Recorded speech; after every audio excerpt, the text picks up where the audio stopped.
A Stanford neurosurgeon insists that manifestation is not magic, but hard neurological science. A trial lawyer argues that your identity is entirely defined by the words that come out of your mouth. And a world-renowned financial expert claims that wealth has absolutely nothing to do with your intelligence. What if they're all describing the same thing? Welcome to Creator Brain Bites. We break down the best ideas from the top creators on YouTube, so you don't have to. We do the work, you get the brains. Today we are diving into Mel Robbins. If you don't know her, Mel Robbins is one of the most watched self-development voices on YouTube, and she has built an entire empire on behavioral change. We went through her 10 most viewed videos, a mix of her solo frameworks and her deep dive interviews with leading scientists and experts, and we pulled out everything worth knowing. How do you survive and actually thrive in a world where the greatest threats to your peace, your health, and your bank account seem to be entirely outside your control? What happens when you cross the physiological data of a female health researcher with the psychological tactics of an ex-trial lawyer? What happens when a neurosurgeon's data on human compassion collides with a financial analyst's data on human greed? Each of these experts holds a piece of the puzzle. None of them have the full picture. But when you force their ideas to collide, you arrive at a conclusion that dismantles everything we think we know about control, anxiety, and success. We are living in an era of chronic low-grade panic. We try to control our spouses, our diets, our coworkers, and our bank accounts, yet we feel more out of control than ever. We treat our minds and bodies like broken machines, applying generic advice to highly specific problems. To understand why we are so stuck, we have to start with the most common paralyzing behaviors, procrastination and panic. And the first thing Mel Robbins says about them will probably make you uncomfortable. Society tells us that procrastination is a character flaw, a lack of willpower or discipline. But Robbins argues that procrastination has nothing to do with the work itself. It is a biological habit of stress relief. When life accumulates into a giant ball of stress, financial pressure, relationship issues, health scares, the brain seeks an escape. Avoiding a difficult task provides a momentary hit of relief. You aren't a procrastinator. You simply have a habit of procrastinating to soothe your nervous system. Think about the last time you had a massive deadline. You sat down at your computer, felt a wave of anxiety, and suddenly found yourself watching 40 minutes of cat videos on YouTube. That wasn't weakness. That wasn't laziness. That was your brain actively deploying a defense mechanism against stress. Your brain was doing exactly what it was designed to do. The problem is that it was designed for a world that no longer exists. Robbins escalates this when looking at panic attacks.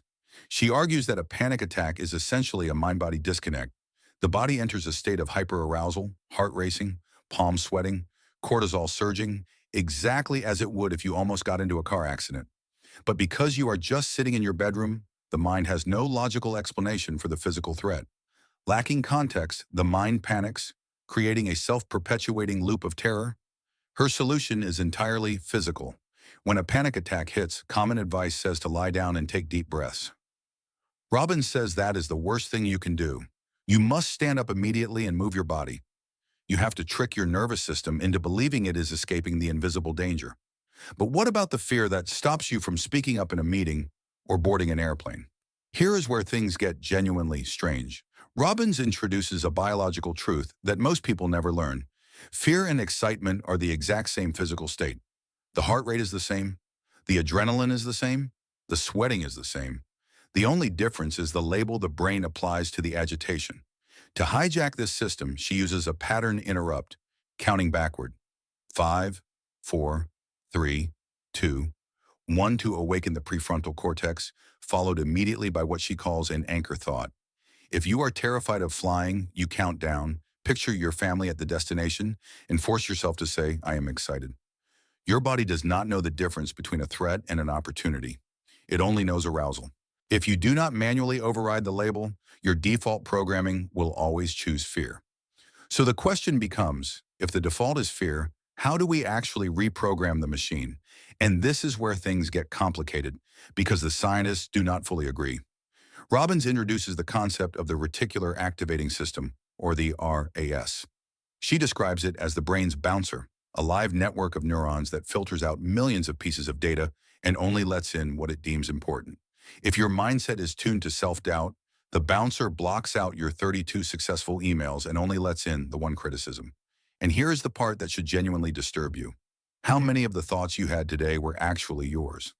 Robbins points out that the voice telling you you're not good enough is rarely your own. It is usually a protection mechanism adopted in middle school or the echoed voice of a critical parent. You are not running your own brain. You are letting a ghost run it for you. Dr. Tara Swart-Bieber, a neuroscientist and psychiatrist from MIT, comes in with what sounds like a solution. She confirms that the brain is highly adaptable through neuroplasticity, and she explains that to overwrite negative wiring, you need what she calls magnetic desire, a combination of repetition and high emotional intensity. Create an action board, not a passive vision board. Emotionally embody the outcome, and you force the brain to value tag new opportunities. This, she says, is the actual science behind manifestation, not magic. Myelination and neurogenesis. It sounds almost complete. And then Dr. Jim Doty walks in and says something nobody wants to hear. Doty is a world-renowned Stanford neurosurgeon, and his position is this: the negative self-talk will never fully go away. Not for you, not for him, not for anyone. Even at the top of his field, he still has negative thoughts. The goal, he says, is not to eradicate the darkness. The goal is to shift the nervous system out of the state where that darkness controls your decisions. Doty explains that the human brain processes 6 to 10 million bits of sensory information per second, but consciously handles only 50 to 100 bits. When we live in fear mode, driven by the relentless pursuit of external validation, we literally impair our higher cognitive functions and shorten our life expectancy. And the way out, according to Doty, is not more intense visualization. It is a fundamental shift toward what he calls heart mode. When we act with compassion toward others, the brain releases oxytocin, activating the parasympathetic nervous system. That is the optimal state for everything: creativity, decision-making, memory, health. So here is the compound answer. Robbins gives you the immediate tool, the 5-second rule to interrupt the pattern. Swart-Bieber gives you the mechanism to build new pathways, magnetic desire, and active overriding. And Doty gives you the destination that neither of them fully names. You cannot manifest a peaceful life from a state of selfish fear. The fastest way to optimize your own brain is to shift your focus toward other people. That is not a spiritual claim. That is neuroscience. Now, if the internal machine is this complex, it explains exactly why so much of the advice we receive from society fails us so consistently. Here is an example most people have never considered. Dr. Stacy Sims, a world-renowned exercise physiologist, argues that the entire fitness industry is built on a fatal flaw. It treats women like small men. Nearly all conventional fitness and nutrition advice is based on male data. Fasted cardio, for example, is universally praised for fat loss. But Sims reveals that for women, exercising without food signals the hypothalamus that the body is under extreme stress. The female body responds by breaking down muscle and storing visceral fat. A woman following her husband's fasting routine will literally become softer, more tired, and hormonally imbalanced, while he gets shredded following the exact same protocol. Furthermore, Sims notes that as women age into their mid-30s and beyond, they need to lift heavier weights with fewer reps to stimulate the central nervous system, directly contradicting the light weights, high reps myth sold to women for decades. Imagine going to a golf course. The fitness industry's approach to women's health has essentially been to take the men's clubs, paint them pink, shrink them by 10%, and expect them to work perfectly. It is not a gap in knowledge. It is biological negligence. And that exact pattern applying a generic template where a specific one is required shows up just as destructively in the way we communicate with each other. Jefferson Fisher is a trial lawyer and communication expert. His entry point sounds simple. What you say is who you are, but the implications are brutal. Corporate culture constantly pushes the sandwich method for delivering bad news. Say something nice. Deliver the criticism. Say something nice again. Fisher calls this manipulative and ultimately cruel. He argues that wrapping truth in comfort implies you do not believe the other person is strong enough to handle reality, and that condescension, even when well-intentioned, destroys trust. His alternative is direct, immediate truth-telling. You don't dance around it. You say, "This isn't going to be a fun conversation, but I'm telling you this because I know you can handle it." Fisher also dismantles the idea that more words equal more power. He advises being a well, not a waterfall. When someone belittles you, the instinct is to fire back. Fisher says don't. A 10-second pause followed by a calm. That's below my standard for a response. That single line does more damage to disrespect than any argument ever could. Whether you are talking about your metabolism or a toxic coworker, the lesson is identical. A generic template applied to a specific problem will always fail. Precision requires courage. This brings us to the final and perhaps most difficult question.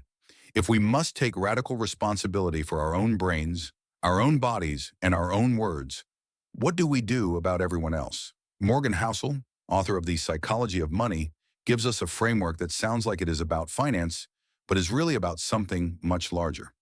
Housel argues that financial success is not a math problem. It is a behavior problem. An ordinary person with no financial education, but good behavioral habits, patience, saving, ignoring the crowd, can outperform a Harvard-educated Wall Street executive who lacks emotional control. The intelligence gap is not the deciding factor. The behavior gap is. All happiness, he says, is just the gap between expectations and reality. The hardest financial skill is getting the goalpost to stop moving.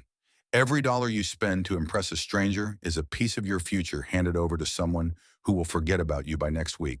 True wealth is not a private jet.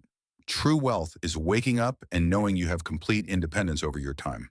Consider the Vanderbilts, the wealthiest family of the 1800s.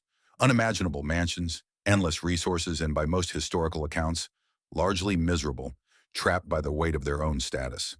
Then consider Ronald Reed, a janitor who saved quietly, invested patiently, ignored what everyone else was doing, and died with millions to give to charity. Same country, completely different relationship with money. Wealth is an internal metric, not an external display. Mel Robbins takes that exact logic and applies it to every relationship you have. She calls it the let them theory. And the core argument is this. The vast majority of our emotional exhaustion comes from trying to force other people to match our expectations. We try to control our children's choices, our spouse's habits, our friends' opinions. We tell ourselves it is love. Robbins says it is anxiety wearing the costume of love. The let them theory is a tool of radical detachment.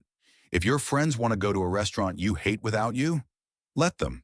If your partner processes information slower than you do, let them. If someone is determined to misunderstand you, let them. Constantly rescuing people makes them weaker. You have to let people fail so they can grow. And then Robbins says something that is genuinely hard to sit with. Many of us are not in love with the actual person in front of us. We are in love with their potential. We are in a relationship with a version of them that exists only in our heads. We are pouring our energy into a ghost. When you cross Housel's financial independence with Robbins' emotional independence, the same truth appears twice. You cannot control the market. You cannot control other people. The moment you stop spending money to manage how strangers see you, you become wealthy. The moment you stop spending emotional energy to manage how the people you love behave, you become free. When we step back and look at the full architecture of these 10 videos, something remarkable happens. The neurosurgeon, the physiologist, the trial lawyer, and the financial analyst are all pointing at the exact same thing from completely different directions. We spend our lives trying to manipulate the external world. The perfect diet, the perfect argument, the perfect investment, the perfect version of the people we love. We do this because the external world feels dangerous, unpredictable, out of our hands. But the science and the strategy from every single one of these experts reveal the same conclusion. The external world is mostly just noise. You cannot control the fact that a panic attack triggers your sympathetic nervous system, but you can control the 5 seconds immediately following it and choose to call it excitement instead of terror. You cannot control the generic, male-centric advice pumped out by the fitness industry, but you can understand your own physiology well enough to stop following advice that was never designed for your body. You cannot control a coworker who belittles you, but you can choose not to be pulled into their storm. You can be the steady one, the one who holds the line without raising their voice. That is not weakness. That is the hardest kind of strength. You cannot make the negative self-talk disappear forever, but you can stop letting it drive. You can override it slowly through repetition and intention and, according to Doty, through the simple act of caring about someone other than yourself. The ultimate revelation is this. You are the architect of your own experience.